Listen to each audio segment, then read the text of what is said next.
Your Views, My Facts, begins in 3, 2, 1.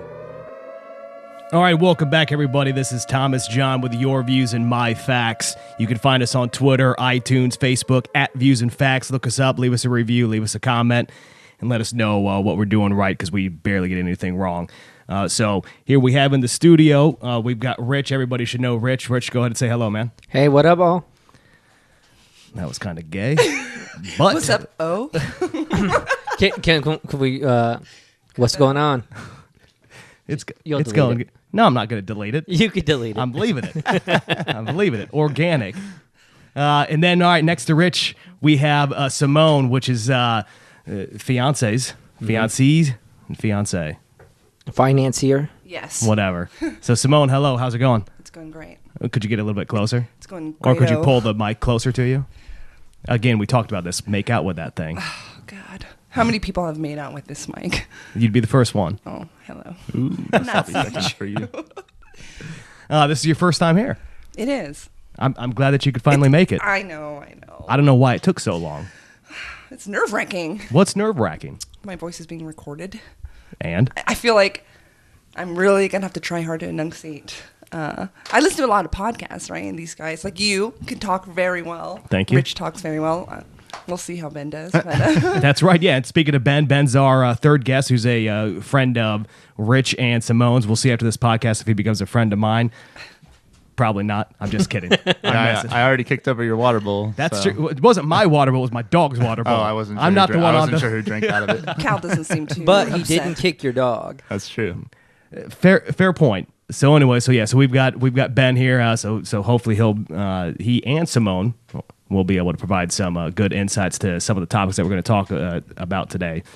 So the first thing that we'd like to hit on is going to be what you do to survive in times of desperation. I will put it that way. So we recently just had hurricanes Harvey and Irma, as well as there are wildfires going on around the world, tornadoes, twisters, what have you, just random shit. My first question that I will pose to all three of you is, instead of just going in with preparation, normally preparation to a natural disaster or like a survival instinct would be what you're going to do when it hits, right? Everybody would agree with that? Yeah. Yes. Mm-hmm. Okay, so the question that I pose to you then is, shouldn't the first thing that you do is try to avoid those situations altogether? Yeah, I mean, a hurricane just doesn't hit, right? They always see it coming. So I think the first thing that I would do is fucking pack my shit. Right. And be ready. So, like, I won't be there when it hits. So Yeah. that's me avoiding it. Yeah, I agree with that. I mean, I think a lot of people are skeptical initially whether or not they should leave. A lot of people are like, naturally, they're last minute. I mean, you got people that don't even pay their taxes on time, you know? So humanity naturally procrastinates, and they're like, oh, let's see if maybe the storm moves or something. And then it's like, oh, it's going to hit tomorrow. Maybe I should pack up. You could have did it like 3 or 4 days prior and not been hit in traffic. You know what I mean? Yeah, I would definitely say assume the worst and just get out of there if you can, especially if you've never been in a situation like that before. You can't pretend like you know exactly what's going to happen. So get out of there. Sure, all fair points. Let me rephrase the question, though, because in my head I had this going a lot differently. I'm saying, why would you even go live in a place that is prone to a natural disaster? Some people just love the water in that climate. But I mean, so here's what I was arguing with some individuals the other day about is, at what point does my sympathy for these individuals end and their personal accountability begins? Because at some point there's going to be a large earthquake that's going to happen in California, right? New York City is due for a major flood that's long overdue. So you know what's coming. So when you die, when you're on the Bay Bridge, I don't care. And I'm not going to donate, just like I haven't donated to Harvey or Irma, because that was your fucking fault. You decided to live there. That's what I meant by you know what's coming, so you better deal with it. Well, I would just hope I have the proper insurance. You know what I mean? Like sure. I know I'm going to live in this area where this is a threat, so I'm just going to be completely insured. But there are some things that you can't get back. That's true. Which we'll get into some of those. Obviously, your pets, loved ones, Sure. whatever, memories. See, I feel like no matter where you live, though, depending on where you are, there's always going to be some type of natural disaster that you're prone to. If you live in the Midwest, it's going to be tornadoes. You live on the coast, it's going to be hurricanes or tsunamis or True. whatever you like. In California, you got to worry about random liberals trying to take your money legally. Which There's no insurance for which that. is the worst natural disaster there is. Agreed. Yeah, I agree with no matter where you go, there is some sort of natural disaster that you could be prone to. I do agree with that, but there are certain, packets, I guess, of the United States that are safer than others, and I would rather go there. I see your point. So I think the big thing is Tornado Alley, for instance. A lot of these cities get hit every other year, it seems like. And I totally see your point there. Why did you decide to build your home there? For like Florida, though, a lot of the areas, Key West and whatnot, have never been hit with the hurricane the way that they were just hit by Irma. Like these areas, at least in my lifetime, had never had anything major happen to them. So I don't think it was something they assumed would actually happen. Just like, I mean, in Texas, they know hurricanes come into that area. Obviously, Louisiana is next to Texas. We remember Katrina. But for like most of the southeastern portion of Texas, I don't think they assumed that they were going to get hit the way they did. Like, I don't think Houston, the people that live in Houston, Texas, ever thought Harvey was going to do the damage that it did in Texas. Like, how, you know what I mean? Like, how could they have thought that far inland would have been hit so hard? Well, it's this thing called a floodplain map in cartography that you look to see, where the natural depressions of the earth are. Not many people in modern society care about that kind of thing. Unfortunately, Is that how you're going to shop for a home? Can I find that on Pull Google that Maps? Yeah. That's pretty cool. That's pretty thorough. I mean, these are things that I Shit, look they at. fucked up. No, we live in the foothills. We're all right. Are you like on a hill or a mountain, like at all? I mean, are you more elevated or? Yeah, our area is still slightly more elevated. So in California, when we dealt with the possibility that the dam was going to break in Orville, we didn't have to worry about it in our portion of Lincoln just because we were at a higher elevation than where the actual flooding would have occurred. So the flooding actually would have went more towards like Nicholas, actually towards Plumas Lake, and then everybody on the other side of it would have been fine. I was really hoping that dam was going to just bust, by the way. Did you leave? Were you here? No, I didn't leave. I stayed here. Sadist over here. I mean, there was no way. Look, you got to take the volume of water, all right, towards the distance it has to travel. It wasn't going to flood me out. Hell, I've got a truck, so I already knew 3 ways that I could get out of here easily. And one doesn't Like involve off-roading? Yeah. Huh? Like off-roading? Because there are huge traffic jams. No, I would. He doesn't need a road. No, that's also true. Yeah, I didn't need a road, but no, I had other back roads, and that's the other thing about planning is obviously knowing escape routes or what you have to do to like where are the morons going to go? They're going to go that way, so I'll just go this way. What if you're the moron saying they're the morons, though? Oh yeah, some of that that Oregon Trail end up like the Donner Party. The Donner Party, yeah. They thought everybody else was a moron. They ended up eating each other. So I'd be careful when you say that kind of thing. They were like, we're going to save like literally 2 weeks of time. They gained 100 miles and they ate each other. Look, Ben's not holding really any punches back. I'm liking this. This is getting good. I'm glad that you're here.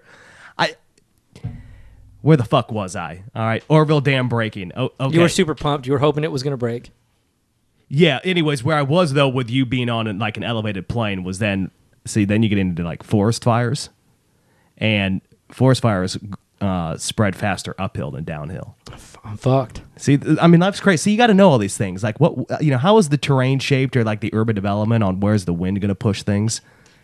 Look, I'm sorry, I'm very thorough. You're going to be I'm balanced. like a lone house in this flat field. So, look, hey, Rich knows I'm going to have, I'm going to get my bunker out in the Midwest, and, Don't talk too much about it yet. You don't want people to take your ideas. That's true. Start raising the prices on things.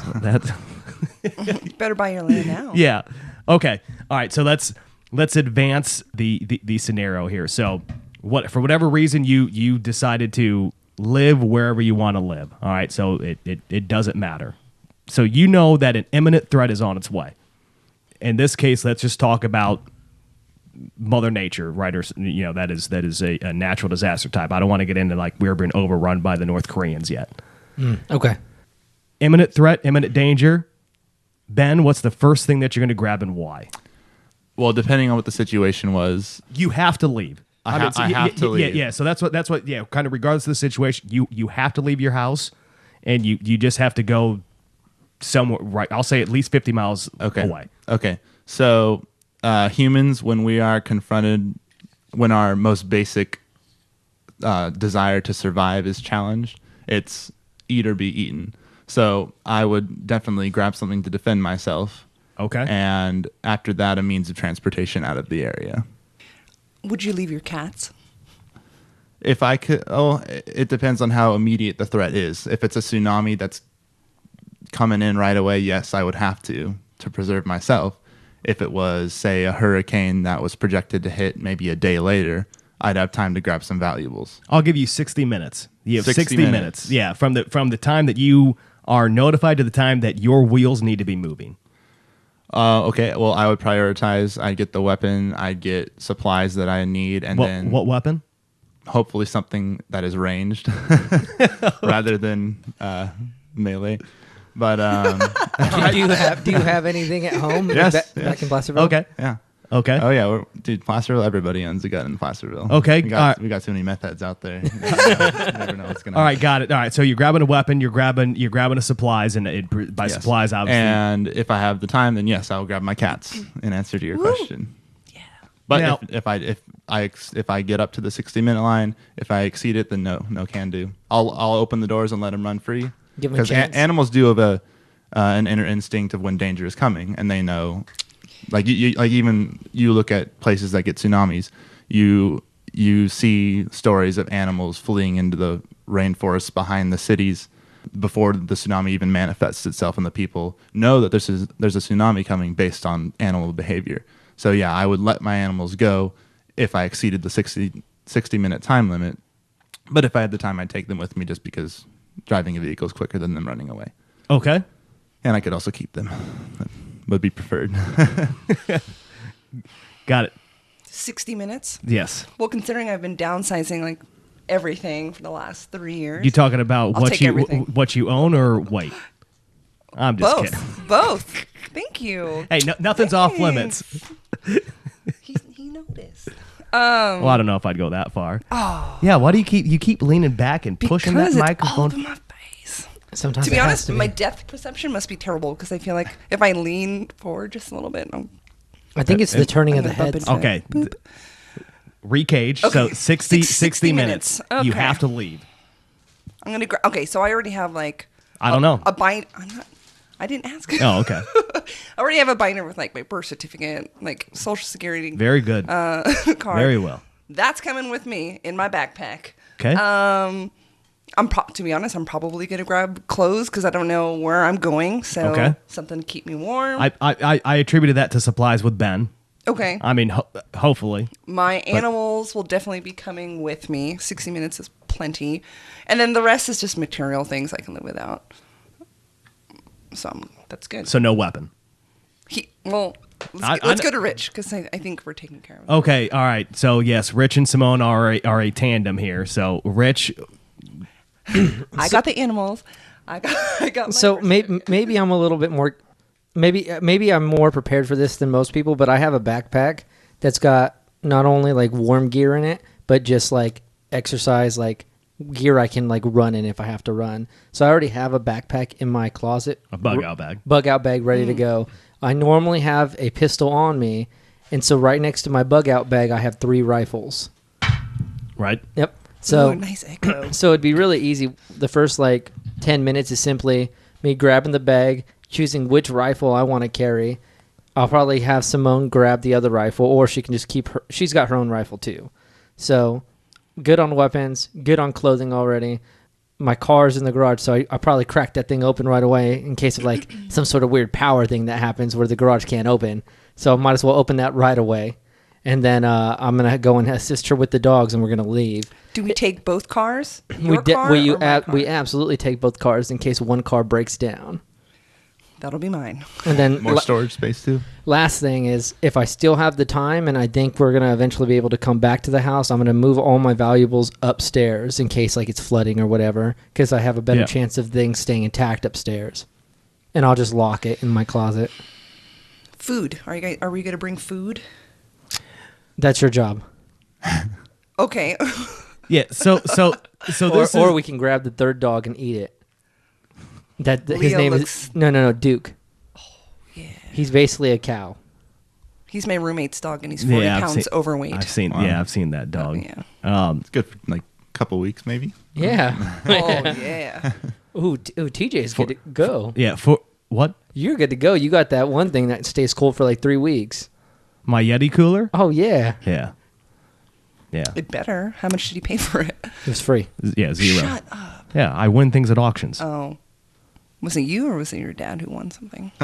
Well, I mean, they were probably like my tickets. I don't know. It's besides the point. Okay.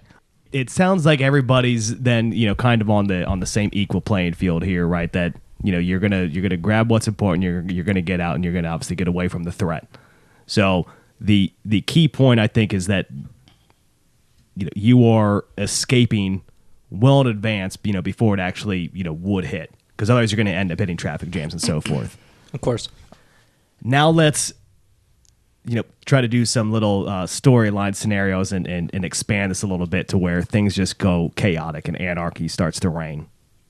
You've got North Koreans starting to invade, right? You've got hurricanes that just went off. We'll say an earthquake just hit San Francisco. All right, so just people are in desperate needs. Let's start with Rich then. All right, what is the first thing that you are thinking about, that you need to ensure for your survival in that scenario? Weapon, no doubt. If we're saying that it's chaotic everywhere, right? It's a free for all. People don't know where they're going to be living. People don't know how they're going to eat. They don't know what the other person's going to do. So we're going back to the basic concept of the state of nature of man, right? Yeah. And so we want to believe when things are well that in the state of nature of man is people just trying to vie for power. In the case of chaos, it's just simple survival, right? And in this case, it's really going to be like those that know how to defend themselves and leverage themselves. Mm-hmm. So like laws go out the window in full anarchy. And if need be, I am going to use my weapon to get what I need to. All right, so are you going to you yourself will start breaking laws then?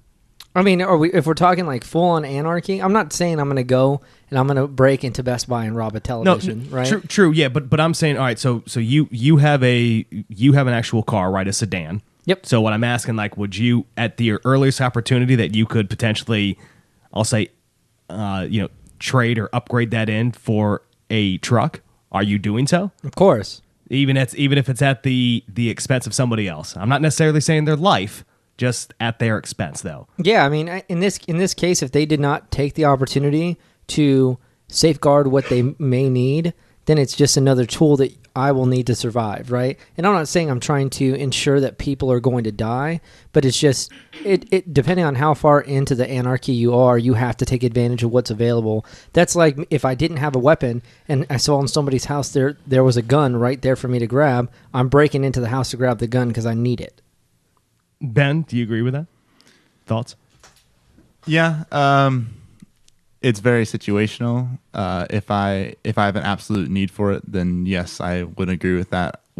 Like he was saying, basic nature of man, we'd like to think that we would be good citizens and leave that person's stuff alone. But I can almost guarantee you that anybody, if they were in a dire situation such as this, they would take the opportunity to steal. Simone? I'm going to leave the stealing to Rich. Okay. I'll be the lookout, I guess. I mean, I agree with these guys. You agree, you just don't want to partake. I mean, when the time comes, unless you have when push comes to shove. Yeah, I'm about to steal something for sure. Okay. Interesting. I mean, but we're not saying we're going to steal like things that we want, right? It's out of necessity. Correct. Right. Like I actually went like during the hurricanes when people were breaking into like Walmart and they were walking out with the food. I don't consider that theft. Like that's baseline survival. But if you're walking out and you have a brand new PS4, like there's a problem. I'm sorry, I'm just thinking the scenario. If North Koreans are invading and there's a hurricane coming, I'm going to hide in a basement and let the hurricane do the job. Now, at least we know the North Koreans did not create the hurricane. No, North Korea invading is just a... No, Trump created the hurricanes. Of course. Yeah, at least that's what... Oh, what's her face? Damn it, some actress. Can't Jennifer think of it. Lawrence? Maybe that Yeah, might it was be Jennifer Lawrence. Yeah. That bitch. So stupid. So stupid. All right, so I think something that is overlooked. I'm going to ask this question, and then Rich, I'm going to let you take over in this discussion, right? To ask some more questions. Okay, but sure. If we ever got to a point, and so I wanted to gear this more towards what is, I'll say, more believable for me, right? Which is having a natural disasters and so forth. I think Rich wants to maybe go down a road of like zombies are starting to roll the streets, which is fine. That's why I'm going to turn it over to him and let him play that San game. Francisco, they're already rolling around. And so my question is if we get to a point to where power reactor goes out, it's not the right word. I don't know why I just said that. I was thinking a nuclear reactor and then like a power transformer. Sorry. So anyways, like you lose power, right? Like things are in disarray. I mean, cities are completely destroyed. Nobody ever talks about, and yes, I guess the government would still be quote unquote in place, but when do you start, I guess bonding together with the others that are out there, right? Because I don't see it just being completely that anarchy, right? Like you still want to survive. So at what point do you say, all right, when are we going to shift to fix these broken bridges or, get the government back up and running? I mean, if you will, at what point does that come into play? Well, I think the big thing is depending on the disaster, right? So like if it's the North Koreans, that's a whole like other thing, right? But let's just remove the North Korea idea, right? Yeah. Okay, so for natural disaster, you're going to assume that the government's still in place, clearly, right? Because even if San Francisco had just been destroyed by an earthquake, there were 2 hurricanes hitting the southern coast, whether no matter where it's hitting, right? Yeah. And let's just say worst comes to worst, a meteor comes and hits New York City. The government's still in place, like DC's still DC. The president's down in some bunker, and eventually they're going to get a hold of the National Guard. They'll activate them, and things will get back to normal. I would assume within 48 to 72 hours, right? It's not the natural disasters that you have to worry about, like that kind of stuff. Right. Yeah. So maybe in my mind, I start going down at what point does those society just stop? So when's the breakdown of society? Well, no, I'm not saying the breakdown, but I'm saying when okay, yeah, you have the National Guard and you have the military, but that's only 1% of our population, if that. So when does everybody say, look, unless you are providing an actual necessities, right? So whether you're running fuels or giving out food, water, running to like nobody else is going to build. You're not making quilts today. You're out. Like the entire U.S. population needs to be concentrated on one effort. I guess that's what I'm asking. At what point does that question make sense? Yeah, well, society is very dependent on electronics and electricity in general. I believe society would stop functioning if the grid went down. But how long will it take? How long would it take for society to erupt into disarray? It depends on the age of the person, too. If it was nationwide, like we lose power, I would say give it a few hours until people's phones start to die, and then shit's fucked. Yeah. I mean, the big thing is like the baby boomers survived without a lot of things that we have now, necessity-wise, right? Yeah. So they would be okay. I think even at their older age, they would probably be the ones, hopefully, that the millennials and the Gen X's would look at and be like, what do we need to do? And the baby boomers would be like, this is what we need to do, right? You can only hope that because the Gen X's and the millennials are just a bunch of little bitches. So like what will end up happening is literal anarchy. Right, yeah, no, I agree. Simone, maybe you can also shed some light on this. So I'm looking at you would end up having individuals, right, that are glued to their TV or their phones or their computer, whatever it may be, and just trying to get updates on the problem when they could be out solving the problem as well. And I'm not talking about coming up with a new invention or, let me fix this circuit board. If you don't know how to do that, you don't know how to do that. But just going up, I mean, just... Yeah, when do we bond together? Together. Yeah, the main street is still blockaded by all these trees. Oh, man, I got a chainsaw in my garage, but I really don't want to go. I just want to watch it. Well, no, maybe you just go grab your fucking chainsaw like the nun did. down in Texas or whatever, and go help. Yeah, start doing work. That's what I'm asking. Yeah, like, or am I going to be one of these guys where, you know what, shit's crazy, but I'm going to have people over. We're going to be running a podcast, and I'm just going to be telling people what's going on. Well, there's And no so what's going electricity. on. You can't be running a podcast. Well, in those end of the world scenarios, Well- how does the radio always work? Like they always keep it tuned. That's HF. It's run by different types. And they're battery powered too. Yeah, we have batteries. Like, if power went out, we'd still have a certain amount of time where society would still continue. No, to but function. I think what you're saying is, at what point are people starting to stop looking and they're just going to start doing stuff, right, to improve Correct. society, Right. And I think it depends on the issue, right? Natural disaster, it's easy. Once danger is gone, you're not worried about drowning, or you're not worried about the tornado coming and taking Yeah. you. Like, at that point, there are the individuals that are doers, right? You have your type A doers that are going to be like, I'm going to take this fucking chainsaw and I'm going to do some work. Well, let's look at the hierarchy of needs. Once people have satisfied their base level of needs, I believe that's when they're going to start looking higher and saying, okay, this is how we're going to start fixing this. I've taken care of what I need to survive, and I believe that I've done that to a satisfactory degree. Now let's start bringing society together and creating our own like unofficial system of government, since the national government is apparently not doing their present, job. not present in this situation.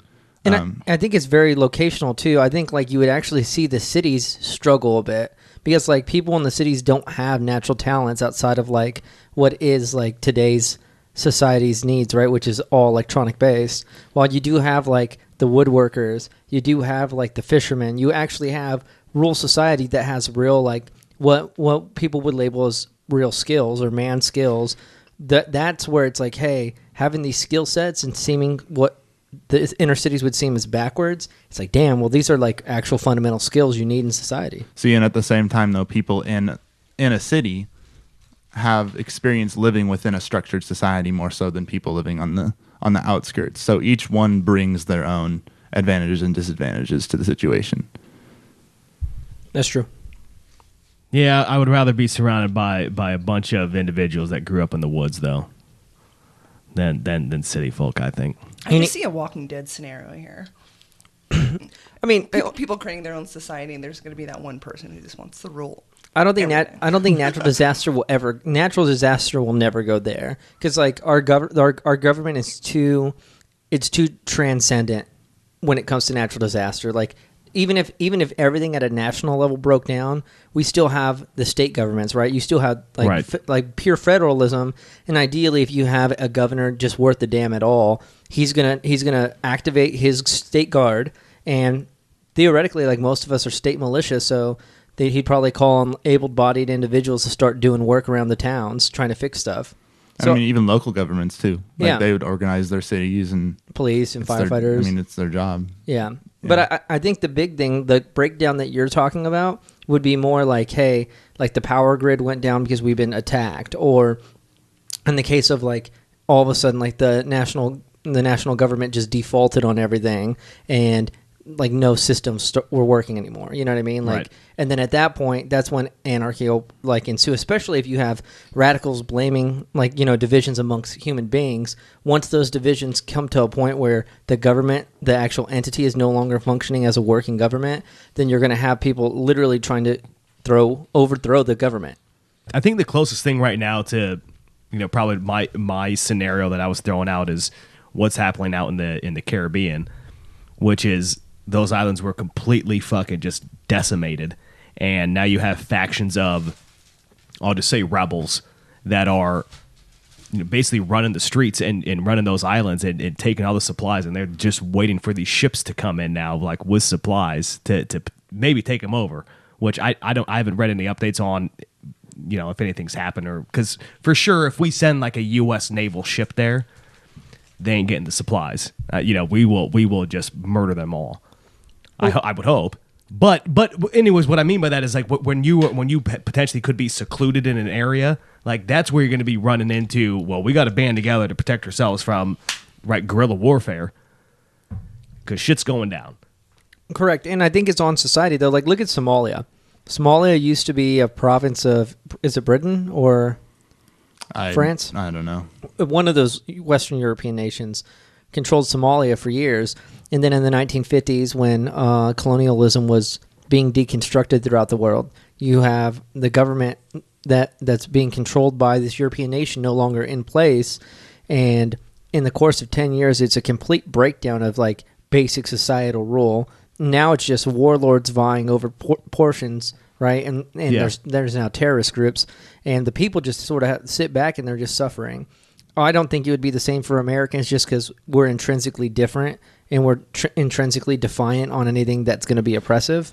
But it does make you think, like, at any point, if something that is proper is no longer in place, what happens to the rest of us? Yeah, that's actually a good point.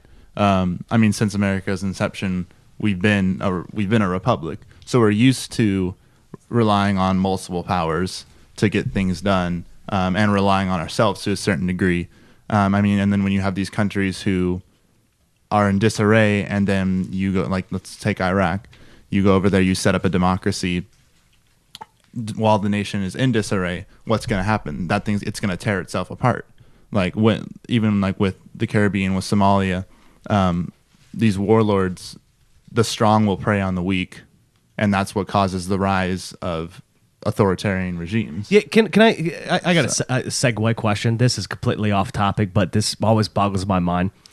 All right, so the warlords that are out there, or the privileged class in these countries, Coney. Yeah, so they have access, right, to the whatever news, the internet, yada yada. They just shield it from everybody else. How do they not even want? And this goes the same with Iraq and Afghanistan on the basic level that I'm going to ask. How do they not just build roads? Like, how is that not a thing? You know what I mean? Like, they still have like dirt fucking paths. Because roads is something for a society as a whole. It connects society. Yeah, it's a connection. So like the idea is, especially actually Korea is the perfect example of this. China's goal is to keep North and South Korea completely separated. And they've actually done this since like the 1500s. And people wonder why isn't China trying to do more to remedy this issue currently with North Korea, launching nukes towards Japan, etc., right? Whatever. The reason is China would prefer to not have a unified Korea because it's easier for China to manipulate the situation at hand, and it gives them a little buffer in between the West. And so in this case, for the warlords, there's multiple tribes in these countries. If you have connecting roads, you're going to make it easier for like culture and communication to actually work. It's just like the Romans. The Romans built the roads, and the missionaries of Christ, the apostles, actually used those roads to communicate behind Rome's back, like, hey, here's the gospel. I'm tracking. I just look, if I'm a warlord, I at least want my roads right within my little area to be great. I don't think they have enough kids to build the roads. Yeah, that's probably true. Well, maybe. I don't. Look, whatever. Either way, it just boggles my mind that that's a very well thought out answer. So I appreciate that. Thank you. That at least helps me try to make some sense of it. On keeping them just fucking under your foot. Yeah. But it just surprises me though that because you figured once you would start a little bit, then it would expand, and maybe they fucking feel badass kicking up the dirt behind. Kick the Makes for dust. a great shot in a movie. You can even make that argument for more first world countries like Russia, many European countries who are more dependent on public transportation. That's also a way for the government to control the people as well.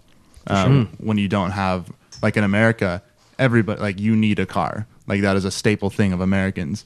When you're over in Europe, they don't care about that as much. People will use underground subways, buses, you name it. And while it's good for them, at the same time, it's also an advantage for the government because they control those roads. all right, So it's even like it's a more advanced version of not having. And that's roads. that's the difference between like extreme right politics and left politics. On the extreme right, in the case of authoritative regimes, they would rather keep society broken up. Mm-hmm. But then on the left, what you do is you make society so needy, like socialism, you make them in such a need for the government that they have to go to it. It's the tit that they suck from. Okay. Hey, look, it was just a random question. I don't want to get too far off base here, so let's get. There's also one other thing too. Like, look at Coney, for instance. If you set up roads towards like where your palace is, then your enemies and other governments know where to find you. Most Right. of these warlords like to move around to different areas so that counterinsurgency or actual governments into regime change cannot find them. Okay. Good point. Let's get back to survival instinct. So, Rich, I'm going to turn this now back over to you. Hello. Now you can expand upon where you would like to take this. Well, my dad's really big on like aliens. Like, I don't know why. It's just like the thing for him. He wants to call in whenever we get our call-in feature available, Okay. and he wants to talk theories. But he always asks me, especially being in the Air Force and having a clearance, he's like, What type of theories? like he believes, for one, he legitly believes He wants conspiracy theories or just alien theory? both. He thinks they're basically one and the same. Okay. All right. So his assumption is the only reason we have the atomic bomb, the only reason we have like the B-2, like different aircraft, is because aliens provided that technology to us. That's his internal personal belief. It's really crazy. Okay. And he's always watching that Ancient Aliens. Simone like talked to him one day about it, and he's like, "Oh yeah, I love this," He starts going all crazy about it. But ideally, like if there was a real alien situation, like let's say they're not here, right?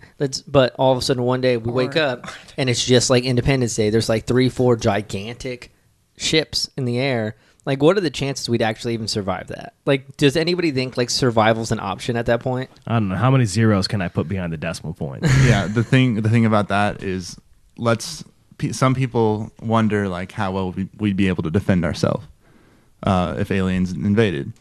Let's look at our technology. We can't even detect life forms that advanced within billions of light years of us.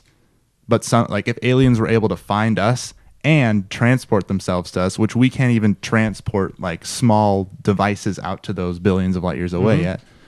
They're so far technologically advanced ahead of us that we wouldn't stand a chance. I agree. Yes, I agree too. We're So doomed. is there a point to try to survive? Like, what are you doing to try to survive then? Like, you have to try, right? I mean, you try. I don't know how far you get though. It depends on it's situational. Like you'd have to be more specific. Like, I mean, if they have heat sensors that can track every human movement in But the the Earth, big no thing is matter where you go. wouldn't know though, right? Like you Yeah, wouldn't know. exactly. True. Yeah. I mean, obviously, I would see it sort of semi playing out the way like Independence Day did, right? Which is that they're going to go after the large cities because I don't know why you would not do that. So if you happen to be on the outskirts of one of those cities, then sure, yeah, you're going to start moving out into the foothills, into the wooded land. But yeah, then at that point, all you're hoping for is that they leave. If they don't leave, I mean, what do you, eventually, right? You will be found because I mean, what our thoughts are is that they are here to take over, and colonize or destroy the earth. So at some point, you're gonna go. So I don't think it's time to sit there and be like, well, sweetheart, we haven't had a kid yet. Should we try to make one? Like, no, it's probably not the time because we're probably all going to die. Right. So I mean, that's, but then, like I said, you sit there and then, okay, they do leave. All right. You start life anew. Well, why wouldn't they just come back then? You see what I'm saying? Like, there's so many questions and answers, which is why the concept boggles my mind. I won't say unrealistic, but it boggles my mind is that, I mean, who's going to, at what point do you get to ask the question, okay, well, what do you want? Right. And like in Independence Day, it was, extermination, like death. We want you all to go. Like, okay, well, fuck. Oh, let's shove this nuclear warhead right up your the mothership. I'm back. Yeah. I mean, again, I'm not knocking this, but Why yeah. do we look for life forms on other planets? Like, what's our plan? Because we have the money to do so, and there's and I mean, like, when we find life forms on another planet, what are we going to do? I think with that? there's 3 reasons. One, it's a way for scientists to ask for more money, right? Because believe it. the closest thing to like immortality is a government agency, like for sure. So it's these scientists that are being ran by the state or by the federal government that's like, hey, look at what we discovered. We're going to continue trying, and they're looking for funding. I think number 2, I think we've done what we can to discover, right? Because we've pushed west, we've found the new world, and there's nothing left on this planet outside of us maybe exploring our seas. Our ocean, for sure. Yeah, excluding that, there's nothing left for us here on the planet to discover. I guess my point is, what are we going to do with that information? Well, we'll never even get that kind of information because every time we look in a telescope, we're looking in the past, right? And then even if we did have the technology to go to this other planet where there are life forms, I want to know what we're going to do because we would be the aliens on their planet. What have human beings always done? Like, that's what I'm worried about. I mean, So when you look up into the sky, like, you're seeing the past. Like, and the farther you go, you could see a planet billions of light years away, which would be billions of years of travel for you. And by the time people got there, the planet could be destroyed. You have no idea. Actually, more than likely, the star would have been supernovaed, probably. Yeah. Years ago, I used to help out with the SETI research, which is the search for extraterrestrial intelligence. And anywho, so some of the satellites that would point up at the sky, I don't know if they still do this, but you could download a screensaver. So this was coming out of like UC Berkeley, I think, or I don't fucking somewhere. But anyways, download a screensaver that would help you like decipher some of the information that was coming back. And yeah, I mean, if you just so happen to be the one that ever got a response, obviously, you'd be making millions of dollars. But I don't know if they still do it. But anyways, very interesting. Yeah, SETI. But yeah, no, look it up. Download screensaver if it's still out there. I think the more likely ones outside of natural disaster is either like anarchy, right? Like as far as a nation, you get into almost like a civil war scenario, right? Yeah. Because then that's probably the most likely because we've seen it.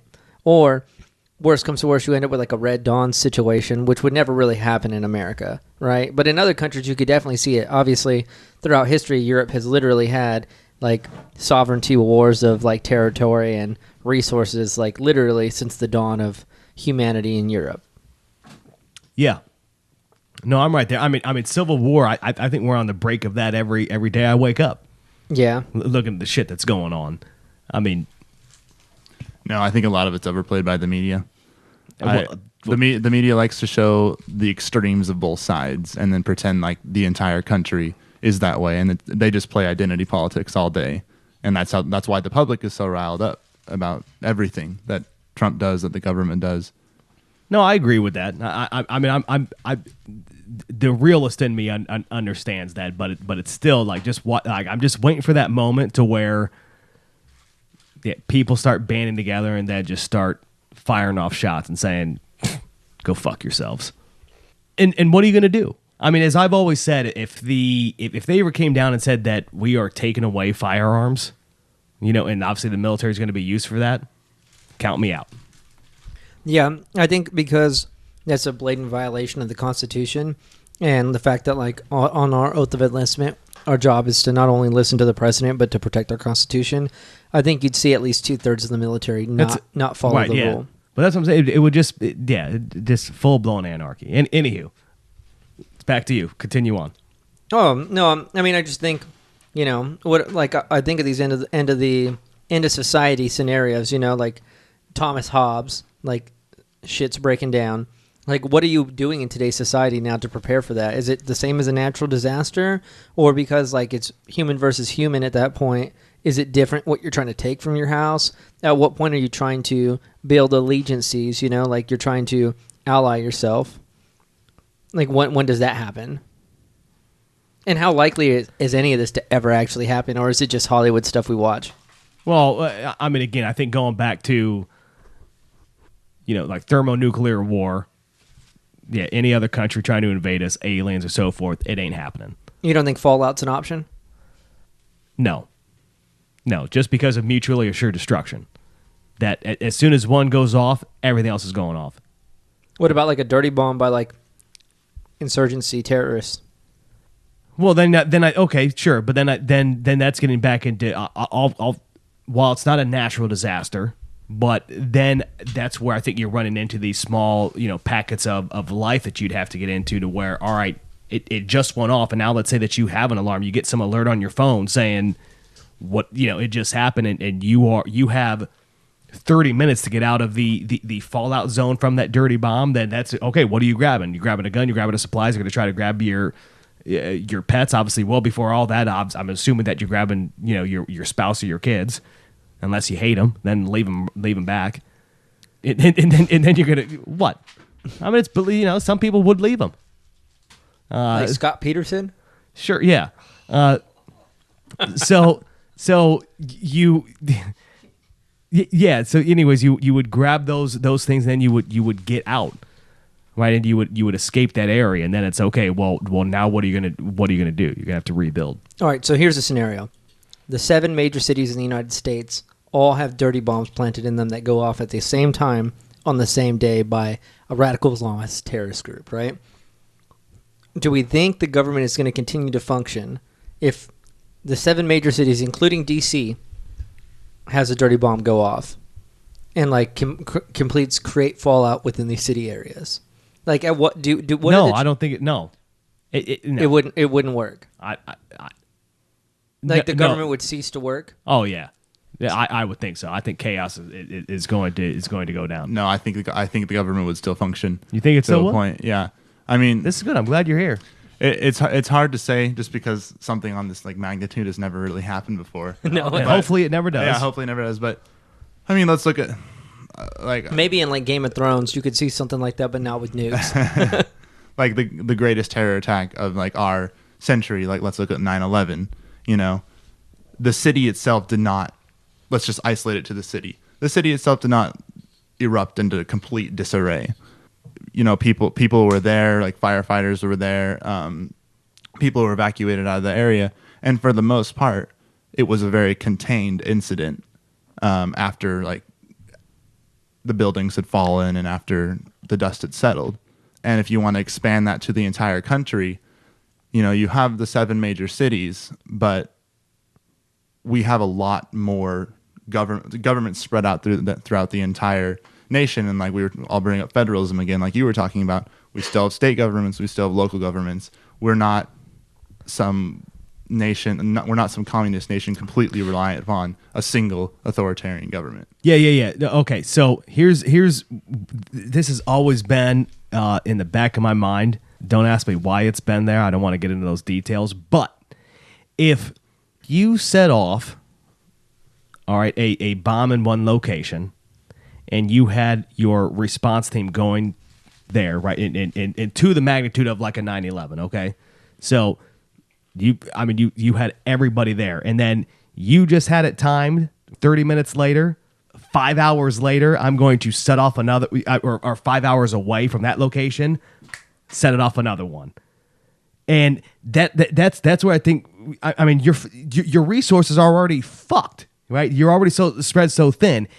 Now, the hard part with me trying to rebut your comment of then the state governments is I think where the chaos would break down is you're going to get a state that's going to try to say, look, nobody's going to leave, right? Because obviously we need to protect our the state interest here.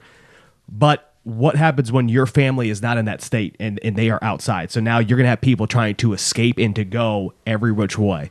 So it's believable that the government could still function, but then it's also believable that still this mass chaos is going to go down, because God help you if I am locked into the state of California because some shit goes down here, I'm leaving, and nobody is stopping me from leaving. You're gonna have to kill me because I am not staying here. And nope, I'm out. And that's what I would fear. No, you can't get through this. We're closing down the roads. Fuck you. What I worry about is the confidence in the government, right? Because what makes society work is a social contract, right? So it's human beings, or in this case, the people of America, having a confidence that the government is functioning properly. I can see, obviously, from 9/11, you have a terrorist attack happen, and it's okay. We rebound. We get together. We're able we're able to not only recover but really thrive after that. If one bomb goes off, and then another bomb goes off, and then all of a sudden a couple more bombs go up, and every major city's been hit, more than likely, every person in the United States would have loved ones that are gone, right? Everybody would feel the impact. At what point, if you're an American citizen, are you dude, this isn't working anymore. Like, the government is not going to be able to continue protecting us. Well, you would have to see what happens with the government. I think one of two things would happen. Either they would completely crumble, which I don't think would happen, or they would seize more power. Like, we're talking like martial law. Neither's great. I mean, neither's great, but more optimal is Martial law. martial law seizing more power temporarily. Which, if 7 thermonuclear weapons went off in the greatest cities in the nation, You'd have it's to. undoubtful that would happen.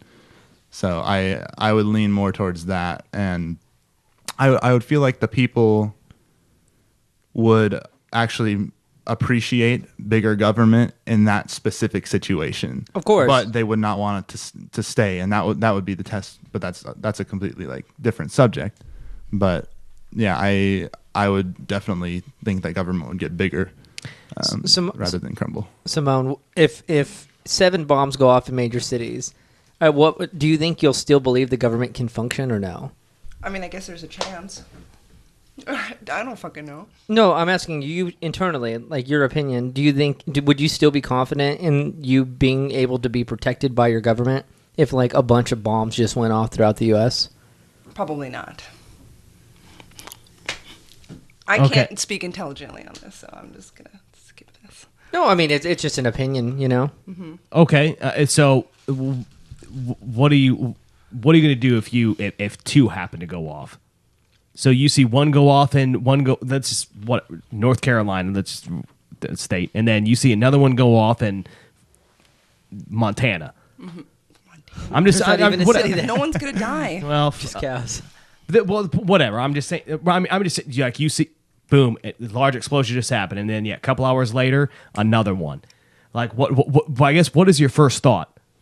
Shit, terrorists again, or are you like? Yeah, obviously, I think terrorists. Sure, yeah, but you're not thinking of now at this point, like, okay, where am I at? Like, do I need to get away? What's the like? Well, why is the government not saying anything? Maybe they're being quiet. I mean, what if they are being quiet about it? Then it's like, okay, Fuck, I don't know. I mean, I don't know. I mean, I do think the response would be they would probably initially be quiet, you know, because you're not going to have like the president or somebody come out and say that they don't know what's going on, right?